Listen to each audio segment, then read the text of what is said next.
What's going on, NBA draft fans? It's your boy Corey from the Hardwood, and welcome to Mock Drafting the Lottery version 1. Today, we are going to run through the current standings as is and draft players not based on my personal feelings, but based on what I believe the team may do based on team needs. So, without further ado, let's get it started. On the clock are the Houston Rockets. Look, this is a draft where there is no need to overthink things. The first pick of the NBA draft is going to be Cade Cunningham out of Oklahoma State University. Look, Cade is a special talent. He is a guy who fits the modern archetype of what you want from your lead initiator. He's a 6'8" wing who could pass, dribble, shoot, score. He playmakes, he scores. He's kind of like the love child of Luka Doncic and Jason Tatum. Now, whether he lives up to that hype remains to be seen, but he certainly has the potential to do it. He would be just the absolute ideal building block for any franchise, and for a team like the Houston Rockets, who's going into a rebuild after the James Harden era, there's no better way to get that started than with Cade Cunningham. At pick number 2, the Minnesota Timberwolves are going to select Evan Mobley. Evan Mobley is a 7-foot big man out of USC. Mobley is one of these modern bigs that we refer to as unicorns. He is able to guard out on the perimeter. He's able to protect the rim. He can set a screen and roll to the rim and catch lobs, and he could step out on the perimeter, pick and pop, and knock down threes. He could face you up, get to the free throw line, and he can play make as the center position. He is a very talented passer for his size, and you can picture him playing off of Karl Anthony Towns, kind of locking down that Minnesota defense in a way that they really are looking for. You know, they have all of the offensive pieces. They have Anthony Edwards that they drafted last year. They have D'Angelo Russell. They have Cat. What they need now is a guy that can bring it all together, not have to worry about carrying a franchise's scoring load, but just focus on defense and playing in a team structure. And Evan Mobley is a guy that can fit next to Towns in the front court, and he can cover for a lot of Towns' inadequacies. So this is a really tough pick for the Minnesota Timberwolves, but ultimately Evan Mobley is just too appetizing based on what they need and his overall talent. On the clock with the third pick are the Orlando Magic. The Magic blew it up. They finally chose a direction. They traded Nik Vucevic to the Chicago Bulls, which we'll see the fruits of that labor later on in this lottery. But they finally decided, blow it up, let's rebuild. We didn't have what it takes to be anything more than an 8 seed. So they go into this draft with a bunch of guys in their backcourt.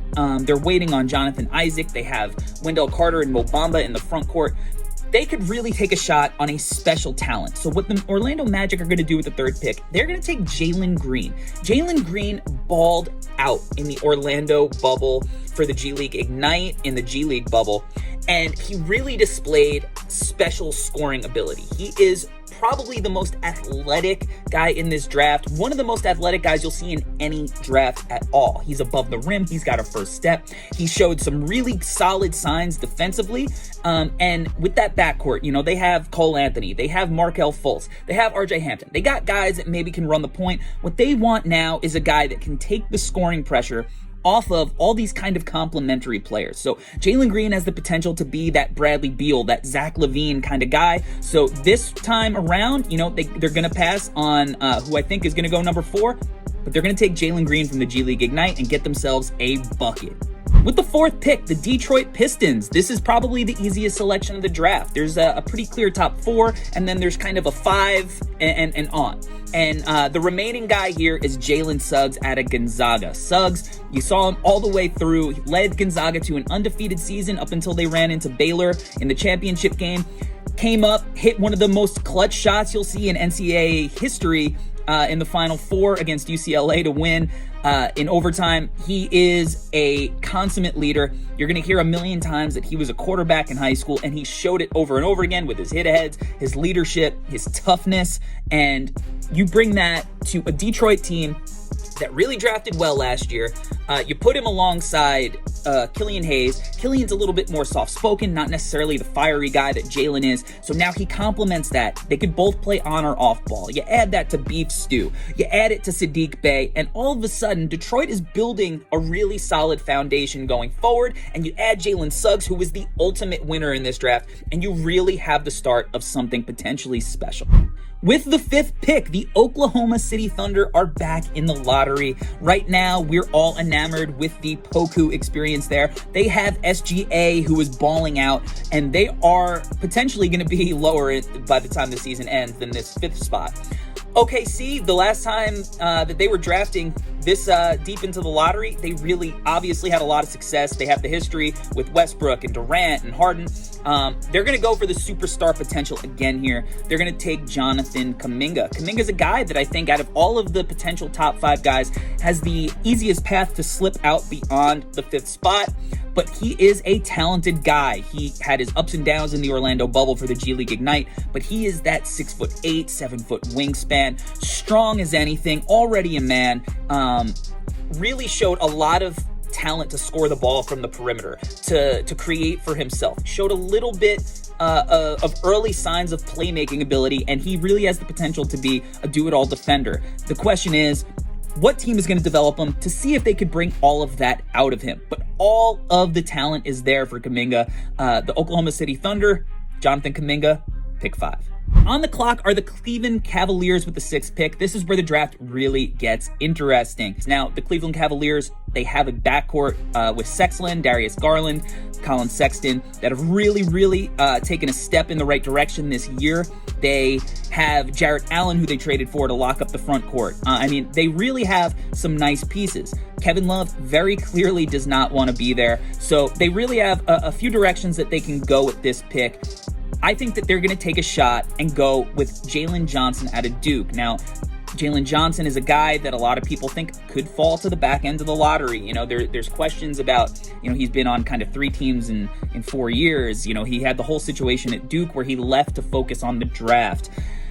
Ultimately, I think that he's a guy that, depending on who's picking early in this lottery, he could potentially still stay where he was, because he's had a lot of highs, and at his body type, he's 6'8", 6'9", 220. He gets up, he could defend, he could switch, he can grab and go and start the break. He showed some real passing chops. The question mark is his shooting. I think in the half court, his shot creation ability is a little bit in question, but if you can kind of use him as a connector rather than your primary initiator, and you don't really want him to do that when you have a team with Colin Sexton and Darius Garland, then he really can possibly be a really good fit and play some small ball 5. Just be a versatile kind of glue guy. Whether he wants to buy into that role ultimately is up for debate, but I think Cleveland Cavaliers at this spot would take a shot on his potential. With the 7th pick, the Sacramento Kings, who really nailed the draft last year, getting Tyrese Halliburton where they did. They have De'Aaron Fox, they have Buddy Hield, they got Harrison Barnes. Who knows what's going on with Marvin Bagley? Hopefully he starts showing signs, certainly because I bought some PSA 10 rookie cards. They're going to take Sengun from Beşiktaş, Istanbul, Turkey. Here's a guy that you probably haven't seen a lot of film on, but Sengun is a guy that really has a lot of potential to be a kind of modern day center, who kind of resembles the Jokic's, the Sabonis's. He's a guy that has an incredible base as a post player. He has shown some really solid potential as a playmaker from the center position. You can't ignore the production that he is giving his team as an 18-year-old in a men's league overseas.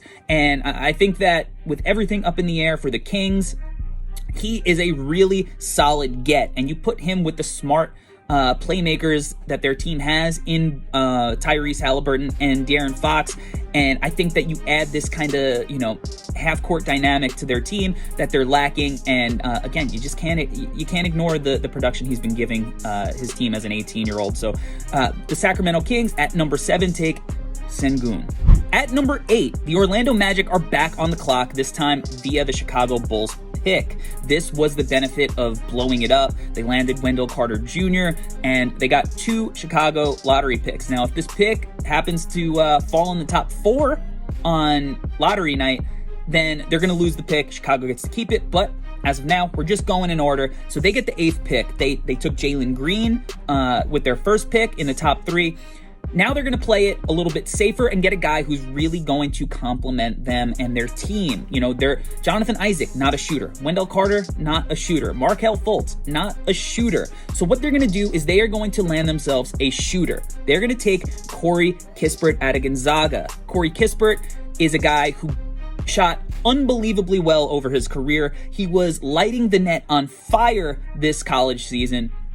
Little bit older, but he's a guy that you can kind of see playing the same role as a Joe Harris, just as an elite shooter who is able to fit any team anywhere based on how he plays. He's just so easy to throw in any lineup. And when you have the current roster construction that Orlando has, you need some guys that are going to be able to space the floor for the guys that, you know, don't necessarily create it themselves. So if Orlando can walk away from this draft with Corey Kispert and Jalen Green, to me, that is a major win for that franchise, because those are 2 really solid building blocks to put together with all of the young talent that they already have. With the 9th pick, the Toronto Raptors are on the clock. The Raptors have been an incredibly successful team over the last few years, so it's strange to see them back in the lottery. But here we are, strange season. They're playing in Tampa. With the 9th pick, the Toronto Raptors are going to take Keon Johnson out of Tennessee. Keon Johnson, really athletic guy, defensive stopper, 6'5", just one of the more athletic guys in the draft. Showed flashes of scoring potential at Tennessee. Toronto's done a really good job developing their young talent. And here's Keon Johnson's a guy that needs to go to a situation that has a really solid coaching staff and player development staff. And we've seen it with OG Anunoby. We've seen it with Pascal Siakam. I think that Keon Johnson in Toronto would really be a spot where he could potentially thrive. Especially playing off of a guy like Fred VanVleet in the backcourt. So I think he would be a really solid long-term piece for the Raptors, and getting him at this spot would be a very, very solid get for that franchise. With the 10th pick, we have the surging hot Washington Wizards. The Wizards look like they're potentially going to make it to the play-in game, to potentially the playoffs. You know, they're on fire right now, so this might not be a spot that they land ultimately in the lottery, but if they do, and this is where they land, based on how the draft has fallen so far, they need to run to the podium and draft my favorite prospects in this class, Davion Mitchell out of Butler. There's been a lot of comparisons to Donovan Mitchell, the number, the last name, the play style. There's also comparisons in the way that he gets to his pull-up game off the bounce to Kemba Walker. But ultimately, what he is that those guys aren't is he is a potential lockdown defender at the point of attack. And, you know, there's not a lot of depth for Washington in that backcourt. He's going to be able to come in as an older guy who just led Baylor to a national championship. And he was good last year, so this is not a case of overrating a really solid March Madness. This is a guy who really does have potential to be an incredibly productive NBA player. He has elite speed. He is the fastest guy in the draft. He's strong as hell. He can guard multiple positions.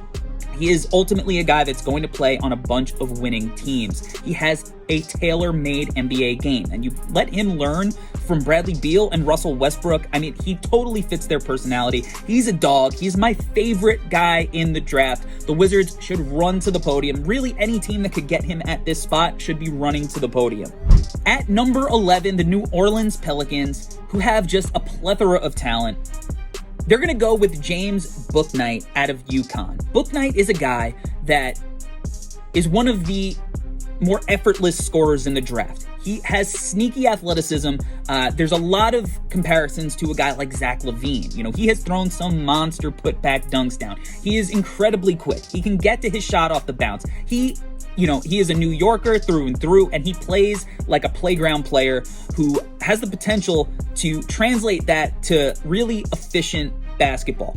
I think that New Orleans is a very good spot for him because he won't be counted on to be the #1 guy. He is going to be playing off of Zion Williamson and Brandon Ingram. He's going to be in a backcourt potentially with Lonzo Ball, but with Kyra Lewis. He fits. He could kind of play a Jamal Murray role where you could put the ball in his hands and he can create, but he can also run off screens and get out in transition and just be a pure scorer through and through. I mean, that team is loaded with talent all over the place. But if you can get a guy like BOUKNIGHT at the back end of the lottery here to add to that core, when it comes together, it could be really, really scary. At number 12, the Indiana Pacers are going to take Franz Wagner from Michigan. Franz, flamed out in the tournament at the end there, but you cannot discount his career up until that point. He has a ton of international experience, big games. He played a tremendous role on a really successful Michigan team. He is just another one of these do-it-all 6'8", 6'9" wings. He could shoot, pass, dribble. He can step into any team right away and contribute. He is a guy that, while he doesn't have jaw-dropping #1 option talent, just oozing out of him, he's going to be a guy that, again, plays on a lot of winning teams because he does everything well. And now you're at the very back end of the lottery. You get a guy like that who, is going to have a very high chance of hitting at your slot. You can't really ask for more. At pick 13, we have the Golden State Warriors on the clock. And the Warriors are going to take Scotty Barnes. Now, Scotty Barnes is a guy that I could see going in that, 6, 7, 8 range. I could see him falling to the back end of the lottery here. It all depends who's drafting where, because Scotty is an incredibly intriguing player with a lot of really awkward and rare skill sets for a player of his size. He is a power forward, 6'8", tenacious defender, can go all over the floor, has point guard passing skills, but ultimately he doesn't have a jumper. His offense in the half court, he really struggles with it. So the question is going to be, can he build up that jumper? Is he going to be able to protect the rim, play up? And that's why I could see him dropping a little bit. But if you're getting him at the back end of the lottery here, he's just a guy that is going to inflict a winning culture to your team. He's a guy that has really interesting skills that are going to be able to help a team because he's an awkward player. And if you're a team like the Warriors, who you had one of those guys in Draymond Green, you get to teach a guy like Scotty Barnes how to play that Warriors Draymond brand of basketball. You put him next to James Wiseman as your young building blocks. You put him with Steph and Clay, and you let him find those guys in the short roll, get them open looks. You run some really funky stuff there. I think Steve Kerr would love him. Scotty Barnes shouldn't fall any further in this draft than this spot. Scotty Barnes to the Warriors at pick 13. And rounding out the last pick of the lottery, the San Antonio Spurs are going to select Isaiah Jackson out of Kentucky. Isaiah Jackson was a tremendous shot blocker in the limited amount of time that he played. I think 2.5 blocks in 20 minutes a game. He is a rim runner. Just throw him a lob, he'll catch it. And the San Antonio Spurs are loaded at the guard spots. They have Jakob Poeltl at center. Who knows if he's the long-term fit? I think at this spot, taking a chance on an athletic freak like Isaiah Jackson, who showed flashes of some passing out of the short roll, who showed flashes and potential of maybe stretching out the floor in a limited capacity, but ultimately is a guy that you want to be able to learn from Pop and the coaching staff over there to just be the athletic defender that he is. Step out, switch, guard on the perimeter, get back, play in drop coverage. It doesn't matter. He has the potential and the athletic ability to do all of that. I think the Spurs taking a shot on a guy like him who can maybe potentially play, be a Bam Adebayo-esque center in the modern NBA would be a really smart move for whatever San Antonio is doing right now. You can kind of probably throw him in limited minutes and let him impact the game, and also bring him along slowly and let him grow with that young core as the San Antonio Spurs head into a rebuild after all of their success that they've had over the years. All right, guys, that's going to do it for Mock Drafting the Lottery version 1. Thanks for watching. Make sure that you like and subscribe and leave a comment below. I will hit you back. Stay tuned for version 2 in a little bit. Thanks for watching. Peace.